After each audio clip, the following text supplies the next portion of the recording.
Good afternoon. Last session of the day. Hopefully had enough coffee to stay awake. I got mine, so hopefully I'll be awake too. My name is Lance Albertson. I'm currently the director at the Open Source Lab at Oregon State University. I've been there almost 9 years. I've been doing project hosting at least that long, if not longer, with my prior experience with the Gen 2 infrastructure.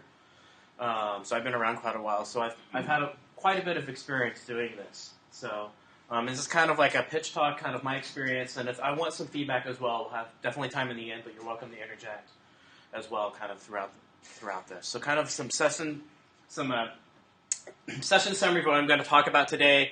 Kind of go over a brief history of open source software hosting, some of the advances that have been made over the past decade or so, kind of where we want the OSO to go after that. And I guess before I get to that, I should introduce how many of you have not heard of the Open Source Lab at Oregon State? Okay, so a few of you. So the Open Source Lab is a unit within the university. It's been around for about 12 or 13 years. And we basically provide infrastructure hosting for a lot of open source projects that you interact with daily. We're kind of like that Swiss, the Switzerland of open source hosting, so to speak, for those medium to large open source projects.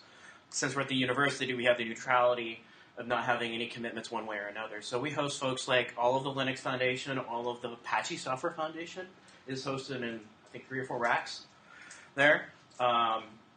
We do a mixture of co-location hosting. We have about 160 projects that we host. But if you count all the sub-projects, all of those, it's about 1,000, I'm guessing. Because Apache is one of those. So, yeah, we have quite the impact. We have the Python Software Foundation. We have a lot of experience doing a lot of things. And the other part of it is that we do a lot of undergraduate students get hands-on experience either doing the hosting or development that helps the hosting side of it. So we have a lot of alumni. We have about 90 students or staff that have gone through the lab. The most notable ones are folks like Alex Polvey and Brandon Phillips, who are co-founders of CoreOS, which is the new stuff with containers and all that. So, anyways, to kind of give you some summary about us. So part of that is I want to kind of talk about where I would like to see the lab go in the next iteration of all of this to try to catch up with everything, and just kind of talk about the needs of the projects out there, if any of you actually have projects or interact with them. So first off, let's talk about the types of FOSS hosting that's out there currently. There's the file hosting, the typical FTP server stuff. You know, that's been around for a long time. We have some kind of a hosted platform hosting. I would kind of consider something like GitHub would be under that category. They have a platform that offers you a lot of services. Then there's a good old trusted co-location hosting. Just host a server. You know, we'll make it go. That's kind of gone by the wayside because of cloud, but there still are some specialized needs out there for that. In the last several years, there's been a lot of advances also with continuous integration hosting. So Travis CI, you know, that's been a pretty big thing that's kind of been created. It kind of falls under the hosted platform hosting, but it's kind of, that's another thing. So let's kind of go through the evolution of all of this as well. There's also been, on the file hosting side, this is kind of where things have been. There's been FTP or HTTP web servers hosted by universities. In the university, MIT, we have a pretty popular server, FTP server as well. We recently upgraded, so it's nice. So we have a lot more space. Various ISPs have also been supporters of it. I remember sometimes looking at our FTP rsync logs, seeing Facebook sync from us, which is kind of cool. And then there's other organizations like kernel.org. ISC is another one that's been quite popular out there. But a lot of these are kind of becoming more by the wayside because a lot of things can just be hosted on GitHub or through S3, whatever you want to say out there. You know, there's a lot of that out there. But a lot of the distributions, for example, they still need this, but they have been moving to more CDN type things. But it's still very popular and very much needed. When we get on the hosted platform, there's kind of the brief history of how I kind of seen it over the years. SourceForge, obviously the first that came out of that, and then GNU Savannah. Launchpad is pretty popular still. Google Code has come and gone. But GitHub is now king, pretty much, and GitLab is another alternative for that. We actually use GitHub and GitLab at the OSL, both internally. But those are kind of where things have gone quite a bit over the years, and pretty much everything is pointed back to GitHub. That may change at some point. You never know. When we get to co-location services, ISE has been around the longest. They've hosted folks like mine, kernel.org, and so forth. We've been around since about 2003. We first started out hosting folks like Gentoo, Debian, I can't remember who it was, Freenode initially as well. And we were also the initial place that Firefox and Mozilla was hosted. When 1.0 released, how many remember Firefox 1.0? I remember when it was Phoenix. Yeah, I remember when it was Phoenix too. That was before my time at the OSL. Yeah, before that was Firebird. That's right. Oh yeah, Firebird. I remember Firebird too. Chosen name. Yeah. Anyways, that 1.0 release all came out of the Open Source Lab. We had a mirror distribution redirector basically set up at the Open Source Lab, and basically what's it called now? Mirror Brain is kind of what it is today. We had the first thing out of that. But yeah. And then other universities, when I was doing Gentoo Linux infrastructure over 10 years ago, we had a splattering of hosts that we had. It came from universities to companies that supported the project. And when that happened, a lot of the problems were, oh, well, you're getting this for free, so we're going to not give you much support if the server goes down, for example. And so that was a lot of problems that a lot of projects had back then. So yeah, that's kind of where a lot of things have gone over the years with the co-location hosting. Continuous integration, we have Circle CI. I actually noticed it came out before Travis CI when I was looking this up. But Travis CI is kind of the winner out there right now. I know that Drone.io came out. I don't know how popular it is these days, but Travis CI seems to kind of be the king of that with continuous integration hosting. Obviously, you can roll your own with Jenkins, Buildbot, whatever you want to use. But as far as a platform out there, these are the ones out there that have kind of gone around.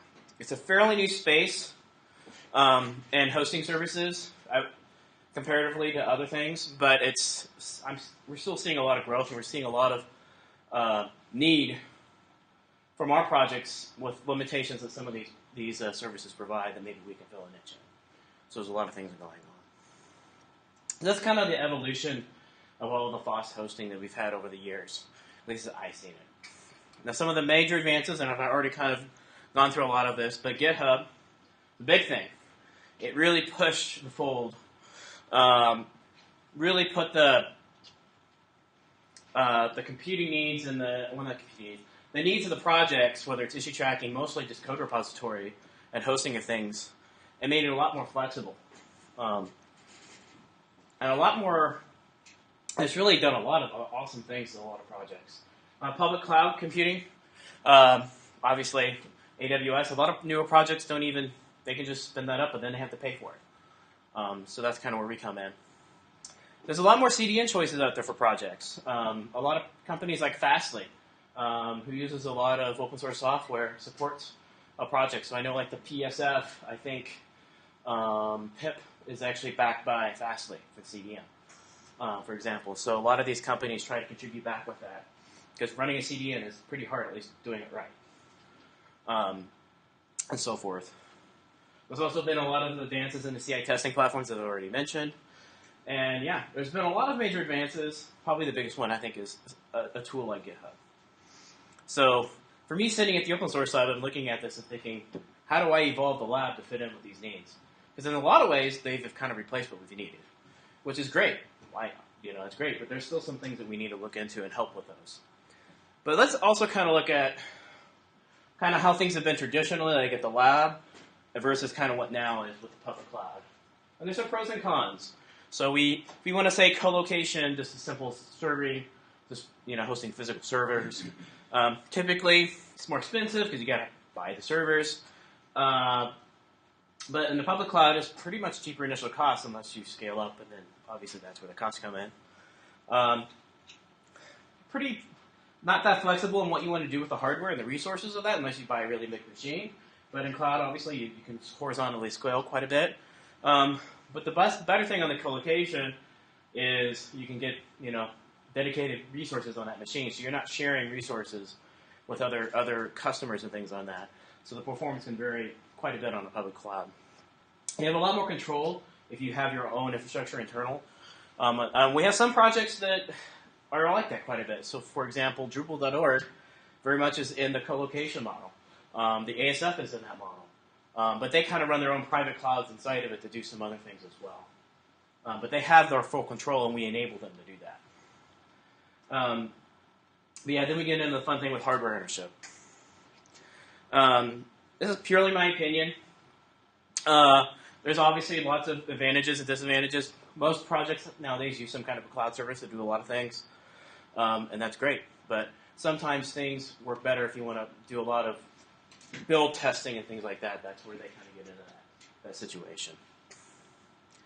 So let's kind of talk about some of the things that the OSL has been doing in the last 10 years to kind of advance things. And some things, maybe compared to some of the other talks that's been out today, talking about some of the newer technologies, we're still catching up because we're very limited on our staff.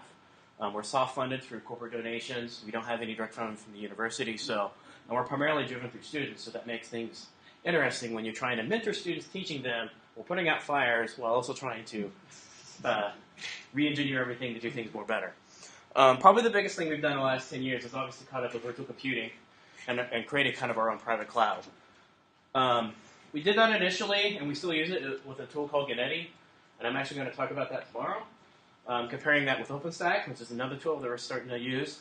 But basically, these are private clouds, private compute platforms. So we have hardware that's dedicated for open source projects to run VMs, services, whatever you want on there. We're starting to look into containers. Obviously, that's on the horizon. I don't know if you were in the previous talk with Corey, but there's a lot of what's going to happen with that, and we're kind of in that same area. It's like we know we need to look into it, but we don't quite know how we want to do it yet. But yeah, Gennady was really a big thing for us. It came out before OpenStack and everything, and it allowed us to easily spin up virtual machines for projects. So like BusyBox has a VM, we spin it up. It's highly available because we have things kind of set up that way. And it really helped us out quite a bit. Also made things more complicated in some ways. We're hoping to deploy an OpenStack instance at some point. And that's actually me working on it mostly. But a lot of this, I'll talk about this a little bit more, but there's kind of a niche between those two platforms that really help out and really helps out with the testing and integration side of things. Spinning up things, running some tests, tearing things down. Gennady is more for those pet VMs that we like to keep around. Then we kind of been starting to look into the storage technology. So we've moved away from NFS, and we use GlusterFS a little bit in the back end for some things. I have a love-hate relationship with GlusterFS. I'm hoping to look into block storage and object storage a little bit more for projects using Ceph or OpenStack Swift for either of those. That's one of those, like, if I had people, I'd be already doing this, but I haven't had the time and people to do it. But it hasn't been as big of a need.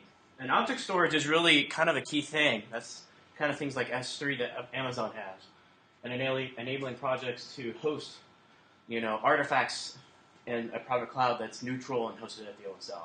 That's kind of where we want to go.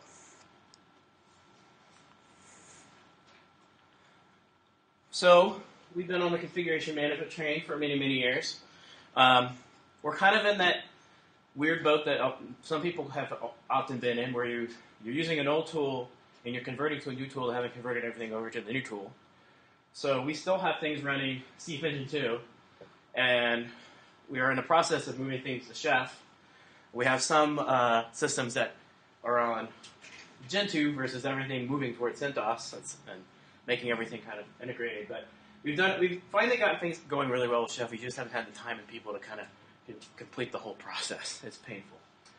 But yeah, we've been on the configuration management side, and that's been really great for our students as well, because they get that experience of doing test-driven development of services, running things being repeatable. We've also been doing a lot of things with enabling projects to do that. It goes into integration testing as infrastructure, so making sure if we make a change to the system, a lot of these projects, they aren't sysadmins. And we try to mentor them remotely to kind of do some of this stuff. So if they make a change, we can run it in OpenStack, run some spec tests, and it does what it's supposed to do, and then we know.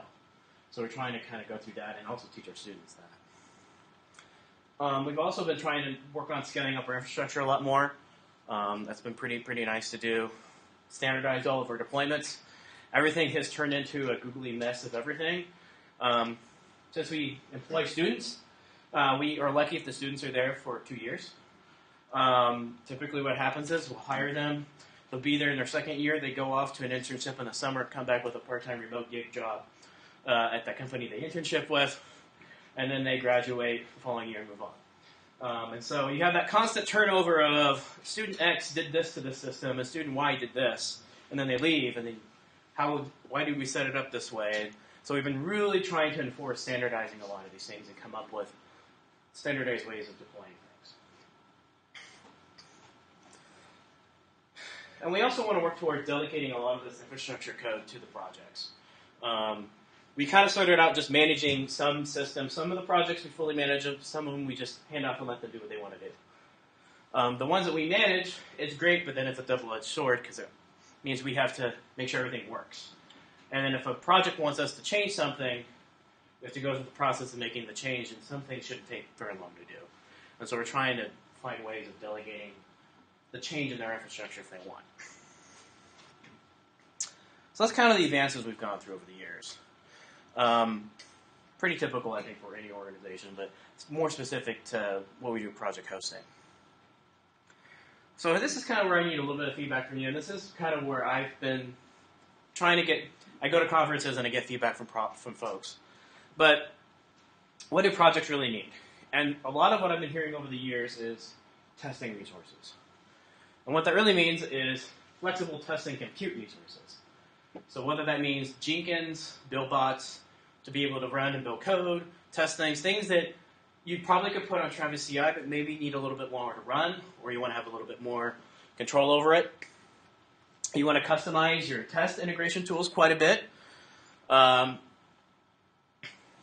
Maybe you have a very specific test that just does not work in some of those platforms that are out there for continuous integration. And that's something I think the lab can kind of fit in and help.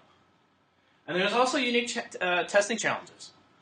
Some projects have scaling issues that they want to be able to try, and spinning up 100 VMs or something, instances of something, is probably pretty difficult to do without a lot of cost in some of these services out there.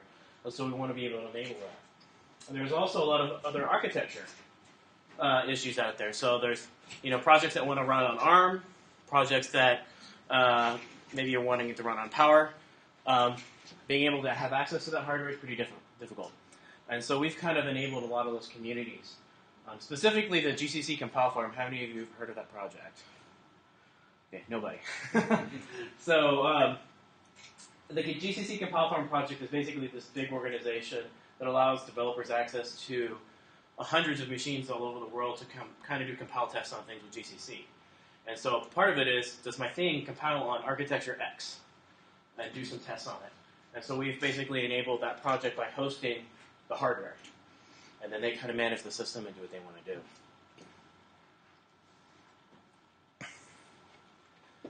What do they also need? They need to be able to have some kind of management of their services. They don't want to be able to be. They don't want to be a system, and they want to make sure their project is working.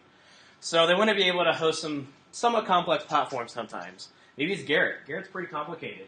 GitLab, although GitLab's gotten a little bit easier to manage. Jenkins, so forth. They don't want to go through the process of installing it, managing it, keeping it up to date, and that's where I think we can kind of help with that. There's other things like Mailman. Everybody needs a mailing list. While you can use services like Google Groups, Mailman's out there. Some people want to run Jira. There's lots of resources out there for that. They need a service, but they don't want to manage it. It's a typical problem. And we kind of want to help with that. And the other thing that I haven't quite heard a lot of projects talk about, but I kind of see this being on the horizon, is some neutral CDN hosting and mirroring. So it's kind of like taking on the next step of our traditional FTP mirroring to the next step that's API driven and allows projects to do what they need to do. We're not going to try and compete with the ones out there, but we can at least try to establish a way of having some mirroring options for these projects. Projects get popular and they need to scale fast. That hasn't been nearly as much of a problem because a lot of them will be on GitHub, and they'll have a lot of ability to do that there. But sometimes that is a problem. The current mirroring infrastructure that we have is not that flexible. So if you need to have just a couple of files hosted, it's not. It was designed 10 years ago. We haven't re-engineered it. It's set up to be like, you are a distribution and we need an rsync from you, and that's all we need to do. It's really not flexible enough for the needs of projects today if you want to be able to throw artifacts up there. We also need it to be API driven, like everything else, and geographically diverse. So in the lab, we have most of our stuff in Oregon. Our FTP mirrors are actually in Oregon, Chicago, New York, so we have some geography at least in that, but that's about it. So hopefully the big one on the Cascadia doesn't happen. But yeah. And the other thing is they want to have a partner that hosts their content in a trusted manner. Yes, they could use all these other companies out there, but, you know, the common theme I've heard with a lot of the projects that host with us is the neutrality. And we can kind of act as that neutrality. And I mentioned this also before, but access to specialized hardware. There's some new upcoming hardware current out there. ARM64, Power 8. We were the first university to have access to Power 8. We actually just got 3 racks worth of open compute gear from Facebook, but I'm still trying to figure out how to put in my data center and power.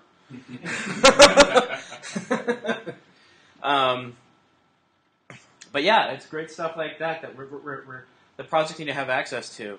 A lot of them are just porting and fixing bugs. I know it was really amusing when I was working on the Power 8 systems. I was running into issues, and the issues, I needed to have the projects to get access to the hardware that I was running so they could fix the bug, and then it goes back. Yeah, the whole Inception thing is just incredible, that kind of stuff. And something else that's kind of been coming on the horizon is all the IoT stuff. You know, there's things like that. So the real question is, how do we get there? How do we get to that area? What can we do? So the first thing I would like to do is have a big technical upgrade with the OSL. Build and expand our cloud infrastructure, integrate more services, automated build services, whether we tailor fit. We have kind of our own platform-ish thing, but it can be customizable. Actually have some test services and support behind it. Being at the university, we have access to some, PhD and master thesis working on software testing metrics. So there could be a new upcoming way of testing software. We could apply it, apply something in the wild there for the projects, and they can get some benefit out of that. We actually had a master student do that recently with a Linux kernel, working with the RCU part of the kernel, finding bugs that the developer, I forgot his name, McKinney, thought it was pretty strong. So there's lots of interesting things in there. Projects, dashboards, data, metrics. We have data on our FTP mirroring hosting for over 10 years, and I haven't had a chance to do anything with the data. So it'd be nice to be able to do that. I'd love to make an OSL CDN for the projects and improve our infrastructure security. That's a big, big problem. And I can't tell you how many times we've had a project get owned, and it's usually owned by that one service that somebody set up a long time ago and forgot about that has access to everything else. It gets owned. And all it would take was somebody going through and checking for these things and, auditing things. It's a big problem. So one of the big first things that I want to do is create a university network. We'll call it the OSL University Network. And with that way, we collaborate with global universities to set up kind of a satellite version of the OSL. Part of it is hosting a half rack of gear. And with that gear, we'll be able to offer compute services, cloud services, storage, more geographically diverse. On the flip side, for that university, we can help mentor those students more remotely and kind of get those universities started in doing what we did with the OSL. We've had so many universities come to us and say, hey, we want to do what the OSL does. How do you do it? It's like, first you need a data center. We're like, well, no. But we think we can replicate this if we just can kind of secure a little bit of data center space in the university and kind of work with them. And that will just kickstart the whole idea to other universities. So we kind of have a plan in place to kind of do that. We're just starting to do that. So if you have a university that you're involved with or would be interested in it, contact me. That'd be great. But we're just starting to kind of get this going. We're hoping to roll it out some initial universities in the U.S., and then kind of go from there. The other thing we want to do is re-engineer our backend services, so they're not 10 years old technology. Standardize everything. Right now, plan is Chef and CentOS. Just kind of the thing. We have nothing against Debian and Ubuntu. We just picked one, and that's what we're using. That's just what we run on our systems. Try to catch up with technology trends. We're trying to do that, but it's hard to do that with all the stuff we've been doing. We want to be able to have fully testable infrastructure, and we want to make it more robust to failure. Right now, we're pretty good at that, but there's a lot of places where things can just, that one thing goes down, and a lot of things cannot go well. And we want to make, the number one thing I really want to make sure we do is to be able to make it easier for us to deploy services for projects. You know, kind of getting to that mantra that containers kind of say you can hopefully do, where we can just ship something and it gets updated and we don't have to really touch it. We let the projects do that. But we can still make sure that they're doing good security practices, things are getting updated, things are up, things are replicated, they can be scaled, and so forth. So we're just kind of in the middle trying to figure that out. Part of this is just I really want to make a platform as a service that's OSL, but it's kind of loosely termed. You know, majority of our hosting is just simple web applications. PHP applications, Ruby, now Node, you know, you name it, it's out there. And it can be a pain in the rear to manage a lot of that with those projects and updating and everything. So it'd be nice to come up with a standardized tool. It'd be nice to kind of have a scalable, secure, and flexible way of updating things. And I'm not saying we want to write software to do all this, because there's a lot of tools out there that almost basically kind of do this. But find things to do that. And the other thing is we want to make sure it's API-driven so that the projects have access to do what they need to do. So if they need to spin up more instances of whatever website they need to have, they have access to that. Right now, we're kind of pretty much the standard old-school way of doing it with SSH access and so forth. And we just want to be able to speed up and expand our capability to being able to host the tools that projects need to run and flourish in the community that doesn't fit on any of the other hosted platforms. Now, one thing we started about 5 years ago was something called SUPERCELL. This is about when cloud was just kind of at its peak, and I come from the Midwest originally, and I was trying to think of a cloudy word that would fit with test infrastructure. So I thought, well, SUPERCELL is the really big thunderstorms. Let's call it SUPERCELL. So I guess it's actually 6 years. I forgot about that. So we worked with Facebook at that point to kind of get some hardware secured, because they had some need to do some testing with hip-hop. And it's like, well, we'll just set up Gennady, offer VM compute resources, and go from there. And so we kind of offered it to some projects, and they started using it. It was great. But then obviously we ran into the problem of not maintaining it and keeping it going and making it work. And then OpenStack came out and everything else, and so it wasn't really working that well.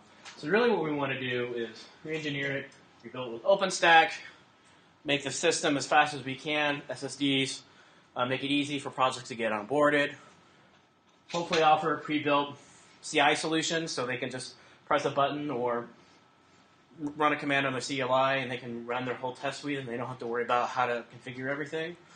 And also access to the test suites that we have in academia and beyond. So that's kind of where we want to go.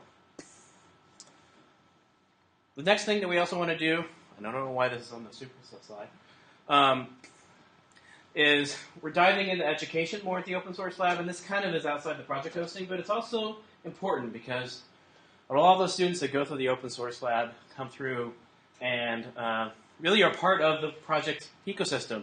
I know we at least have 2 students here, or prior students, I should say, that have spoken, Emily Dunham and Ben Kiro, 2 of the students that are here speaking here as well.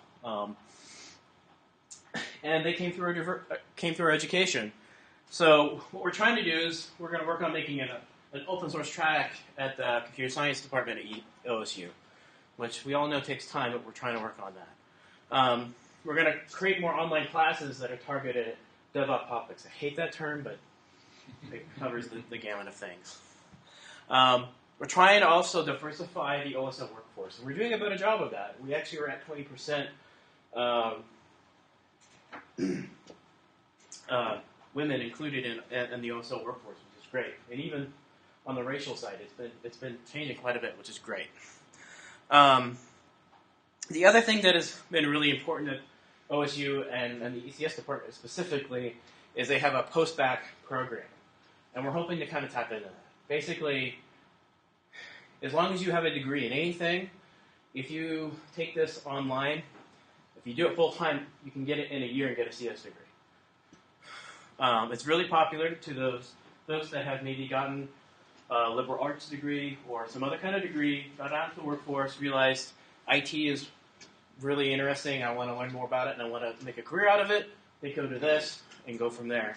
And we basically want to tie into that and offer online classes with that as well. So getting more people out there, because as we all know, it's hard to find people skilled enough in this, and we're trying to turn out as many as we can. So in summary, testing resources are important to projects as far as I'm concerned. You can tell me otherwise. We need a place to host some unique hardware needs that some projects need. They need some managed service hosting. We need more API-driven platforms for common tools that people need. So if they need to create a new mailing list, instead of requesting an RT ticket, we have a system that just does that and done. We also think it's really important to increase our academic mission around DevOps and open source software in the university setting, and I need your help. So with that, I have quite a bit of time. I want to kind of discuss, from your perspective, what you would like to see out of open source hosting. Like, what do you need? What's missing? What's important to you? And what should the OSL be doing that we aren't already doing? So with that, I'll open it up to questions or comments, or flames or trolls or whatever.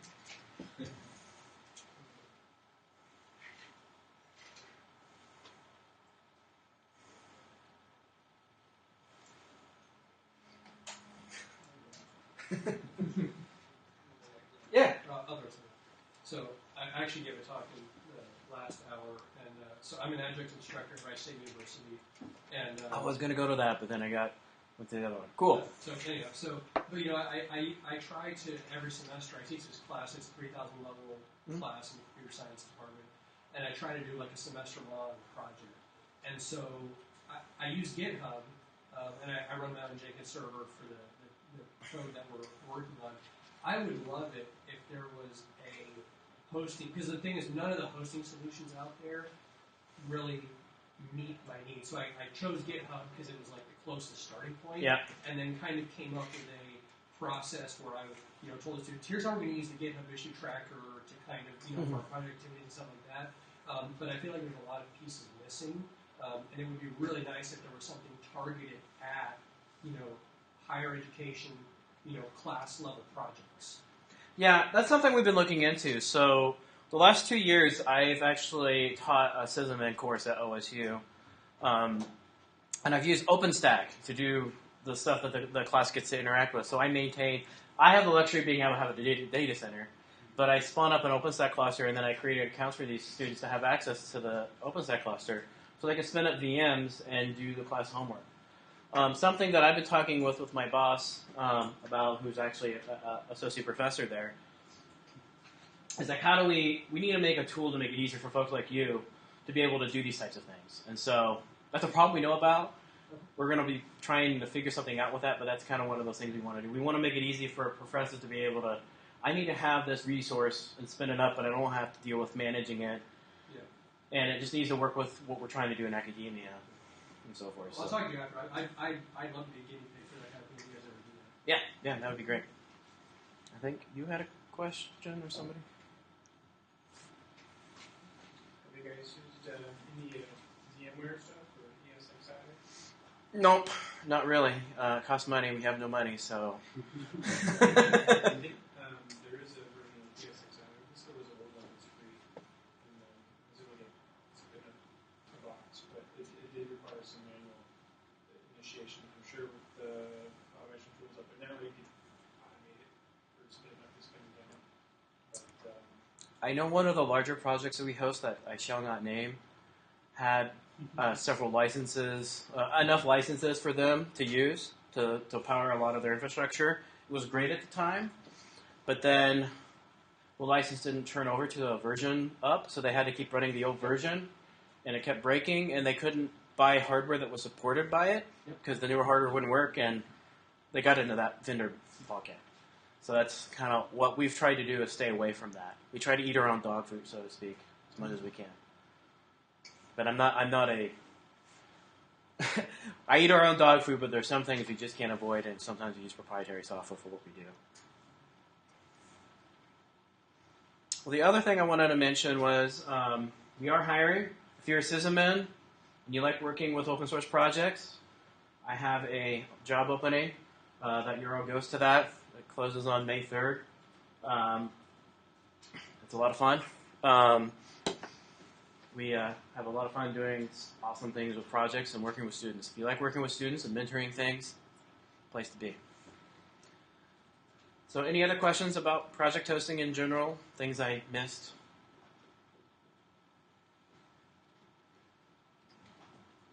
Yeah. You mentioned Jenkins. I've heard of it, but I'm not quite 100% sure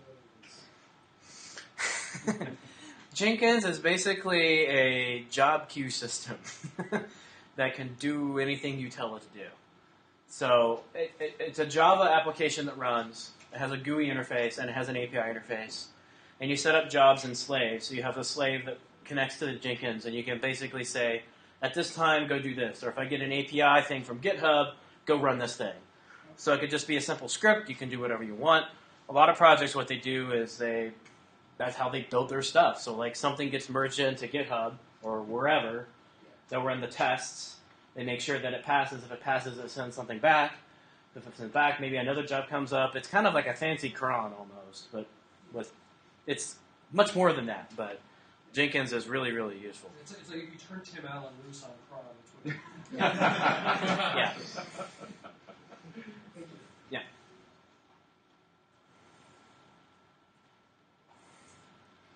Well, cool. Well, if you don't have any other questions, I'll be around. That's my contact info. You can find me at there, and thanks for coming out.